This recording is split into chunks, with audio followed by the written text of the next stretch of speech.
বিশ্ব সংবাদে আপনাকে স্বাগত। শুরুতেই জানাবো হাতে পাওয়া সর্বশেষ আন্তর্জাতিক সংবাদের শিরোনাম, পরে বিস্তারিত। জানিয়ে দেব এই মুহূর্তে হাতে পাওয়া সর্বশেষ গুরুত্বপূর্ণ আপডেট আন্তর্জাতিক সংবাদ। ইরান ইসরায়েল ফিলিস্তিনি ত্রিমুখী যুদ্ধ চলছে।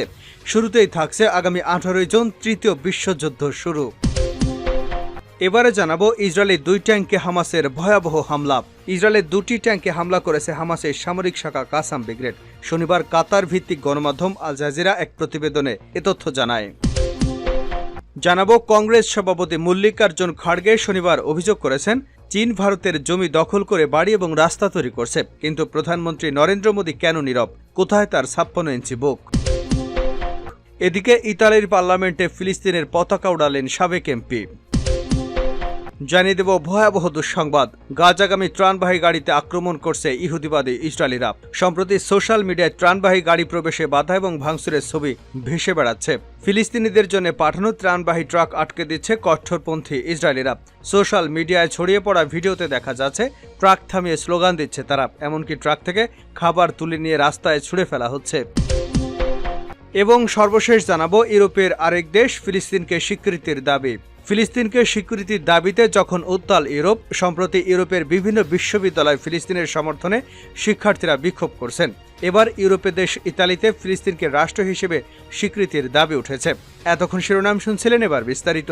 প্রিয় দর্শক, আপনি যদি এই চ্যানেলে নতুন হয়ে থাকেন, ভিডিওটি দেখতে দেখতে চ্যানেলটি সাবস্ক্রাইব করে আমাদের সঙ্গেই থাকুন। আর এই ভিডিও সম্পর্কে আপনি আপনার মূল্যবান মতামতটি কমেন্ট বক্সে জানিয়ে দিন। আর হ্যাঁ প্রিয় দর্শক, জানিয়ে দিন ভিডিওটি কোথা থেকে দেখছেন। 18 জুন তৃতীয় বিশ্বযুদ্ধ শুরু। আগামী 18 জুন তৃতীয় বিশ্বযুদ্ধ শুরু হতে পারে বলে ভবিষ্যৎবাণী করেছেন ভারতীয় এক জ্যোতিষী। সোশ্যাল মিডিয়া এক পোস্টে জ্যোতিষী কুশল কুমার জানিয়েছেন 2024 সালে গোটা বিশ্বে একটি যুদ্ধের পরিস্থিতি তৈরি হবে। কোরিয়া, চীন, তাইওয়ান, মধ্যপ্রাচ্য, ইউক্রেন, রাশিয়ার মধ্যে যুদ্ধ পরিস্থিতি আরও মারাত্মক আকার ধারণ করবে।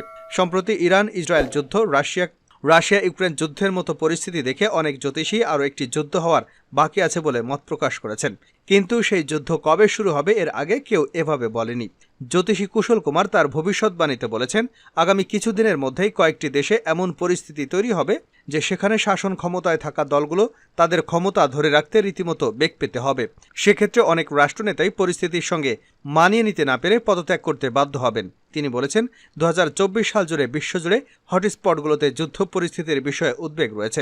বিশেষ করে কোরিয়া, চীন, তাইওয়ানের মতো মধ্যপ্রাচ্যের মতো যুদ্ধ ফ্রন্ট খুলবে। কুশল কুমার তার পোস্টে আরও বলেছেন, এটি একটি দুর্বল সময়, সমসাময়িক গ্রহের গতিবিধি তাই নির্দেশ করে। তারপর জ্যোতিষী সেই তারিখটি প্রকাশ করেন। তারিখে তিনি মনে করেন তৃতীয় বিশ্বযুদ্ধ শুরু হবে। তিনি তার ভবিষ্যৎবাণীতে বলেছেন, এখন WW3 ট্রিগার করার জন্য সবচেয়ে শক্তিশালী গ্রহের উদ্দীপনার তারিখ হল মঙ্গলবার 18 জুন 2024, যদিও 10 এবং 29 জুনও এর প্রকাশ ঘটতে পারে। ইসরায়েলের 2টি ট্যাঙ্কে হামলা চালিয়েছে হামাসের সামরিক শাখা কাসাম ব্রিগেড। শনিবার কাতার ভিত্তিক সংবাদ মাধ্যম আল জাজিরা এক প্রতিবেদনে এ তথ্য জানিয়েছে। প্রতিবেদনে বলা হয়েছে, হামাসের সশস্ত্র শাখা কাসাম ব্রিগেড দাবি করেছে তাদের যোদ্ধারা উত্তর গাজার জাবালিয়া শরণার্থী শিবিরে 2টি ইসরায়েলি ট্যাঙ্কে আঘাত এনেছে। টেলিগ্রামে এক বিবৃতিতে কাসাম ব্রিগেড জানিয়েছে, একটি ট্যাঙ্ক আবু জানত স্কুলের পিছনে এবং আরেকটি ক্যাম্পে আল বুরাই মোড়ে ছিল। পরে সেগুলোকে লক্ষ্যবস্তু করা হয়। এদিকে Syrian observatory of human rights জানিয়েছে, পশ্চিম সিরিয়ার শহর কোশাইরের কাছে বেশ কয়েকটি যানবাহনকে লক্ষ্য করে ড্রোন হামলা করেছে ইসরায়েল। এতে হিজবুল্লাহ 2 সদস্য নিহত হয়েছেন। এছাড়া বেসামরিক কয়েকজন লোক আহত হয়েছেন। ভারতের জমি দখল করছে চীন, মোদির 56 ইঞ্চি বুক কোথায়? কংগ্রেস সভাপতি মল্লিকার্জুন খাড়গে শনিবার অভিযোগ করেছেন চীন ভারতের জমি দখল করে বাড়ি এবং রাস্তা তৈরি করছে, কিন্তু প্রধানমন্ত্রী নরেন্দ্র মোদী নীরব। কোথায় তার 56 ইঞ্চি বুক? হিমাচল প্রদেশের রোহরুতে একটি সমাবেশে একথা বলেন কংগ্রেস সভাপতি। কংগ্রেস নেতা বলেন, তার দল দেশের জনগণ এবং সংবিধান রক্ষা লড়াই করছে।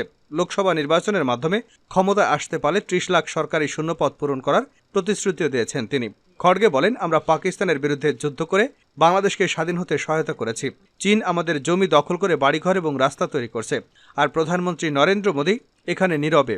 তার 56 ইঞ্চি বুক এখন কোথায়? 2023 সালের বন্যার পর কেন্দ্র সরকার হিমাচল প্রদেশের সরকারকে সহায়তা দেয়নি। এ বিষয়ে অভিযোগ তোলেন কংগ্রেস প্রধান। তিনি বলেন, হিমাচল প্রদেশের মুখ্যমন্ত্রী সুখবিন্দর সিং সুখু বন্যার পরে কেন্দ্রের কাছে 10,000 কোটি রুপি সাহায্য চেয়েছিলেন, কিন্তু তিনি শুধু পাথর পেয়েছেন। ইতালির পার্লামেন্টে ফিলিস্তিনের পতাকা উড়ালেন সাবেক এমপি। ইতালির পার্লামেন্টে ফিলিস্তিনের পতাকা উড়ালেন দেশটির সাবেক এমপি স্টেফানো আপুজ্জো। শনিবার আল জাজিরা প্যালেস্টাইনের এক্স অ্যাকাউন্টে পোস্ট করা হয় ভিডিওটি, যা সাড়া ফেলেছে সামাজিক যোগাযোগ মাধ্যমে। মোবাইল ক্যামেরা ধারণকৃত দৃশ্যে দেখা গেছে রোম পার্লামেন্ট ভবনের নিম্নকক্ষে জানালা টপকে কার্নিশে নেমে যান সাবেক এমপি স্টেফানো আপুজ্জো। হেঁটে হেঁটে যান ব্যালকনিতে, সেখান থেকে নিজেই ঝুলিয়ে দেন ফিলিস্তিনের পতাকা। এখানেই শেষ নয়, ব্যালকনি থেকে চিৎকার করে ছাড়লেন ক্ষোভ। তিনি বলেন, গণহত্যায় ইতালিয়ান অস্ত্রের যথেষ্ট ব্যবহার হয়েছে। গাজায় মৃত্যু হয়েছে ৩৫,০০০ ফিলিস্তিনি। গাজাগামী ত্রাণবাহী ট্রাকে আক্রমণ করেছে ইসরায়েলিরা। গাজায় অনেক ধরনের যুদ্ধ চলছে, তার মধ্যে একটি হলো সাহায্য নিয়ে যুদ্ধ।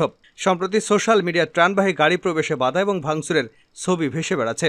ফিলিস্তিনিদের জন্য পাঠানো ত্রাণবাহী ট্রাক আটকে দিচ্ছে কট্টরপন্থী ইসরায়েলিরা। সোশ্যাল মিডিয়ায় ছড়িয়ে পড়া ভিডিওতে দেখা যাচ্ছে ট্রাক থামিয়ে স্লোগান দিচ্ছে তারা।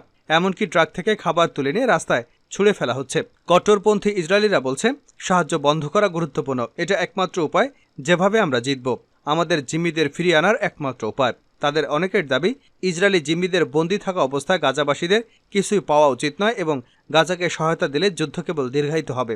একটি ভিডিওতে দেখা গেছে একদল উচ্ছ্বাসিত বিক্ষোভকারী লুট করা লবির উপর নৃত্য করছে। অন্যরা আটকা পড়া লরিগুলোতে একের পর এক আগুন ধরিয়ে দিচ্ছে। অন্যান্য ভিডিওতে দেখা গেছে ইসরায়েলিরা জেরুজালেমে লরি থামিয়ে দিচ্ছে এবং চালকদের কাগজপত্র দেখাতে দাবি করছে। তারা গাজার সাহায্য পরিবহনে যেতে দিচ্ছে না। পশ্চিম তীরে গাজার উদ্দেশ্যে পণ্য বহনকারী কমপক্ষে 2 চালককে তাদের ক্যাব থেকে টেনে হেঁচড়ে মারধর করা হয়। ফিলিস্তিনি লরি চালকরা বলেন, ইসরায়েলিদের এমন কর্মকাণ্ডে তারা মানসিকভাবে বিপর্যস্ত।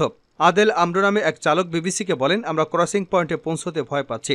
আমি আমার জীবনের জন্য ভয় পাই। তিনি আরও বলেন, আমরা এখন প্রধান সড়ক থেকে অনেক দূরের পাশের সড়কে নিচ্ছি, কারণ আমরা বসতি স্থাপনাকারীদের আগ্রাসনকে খুবই ভয় পাই। এদিকে পিস অ্যাক্টিভিস্টরা সোশ্যাল মিডিয়াতে তাদের বিরোধীদের গতিবিধি ট্র্যাক করতে এবং মূল ক্রসিং পয়েন্টে তারা উপস্থিত রয়েছে। তারকুমিয়া চেক পয়েন্টে, যেখানে লরিগুলো দক্ষিণ পশ্চিম তীর থেকে ইসরায়েলে প্রবেশ করে, স্ট্যান্ডিং টুগেদার গ্রুপের সদস্যরা এখন নিয়মিত নজরদারি চালাচ্ছে।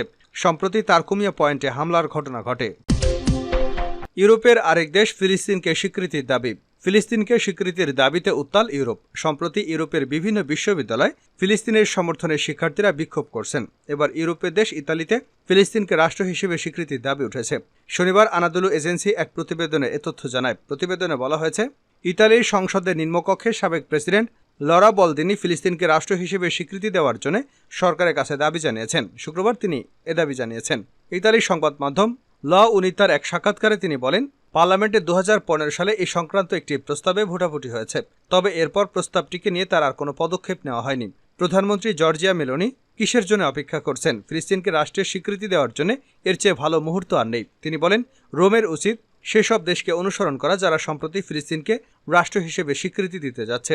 আগামী 28 মে স্পেন, নরওয়ে এবং আয়ারল্যান্ড ফিলিস্তিনকে স্বীকৃতি দিতে যাচ্ছে। তাদের অনুসরণ করার কথা জানান তিনি।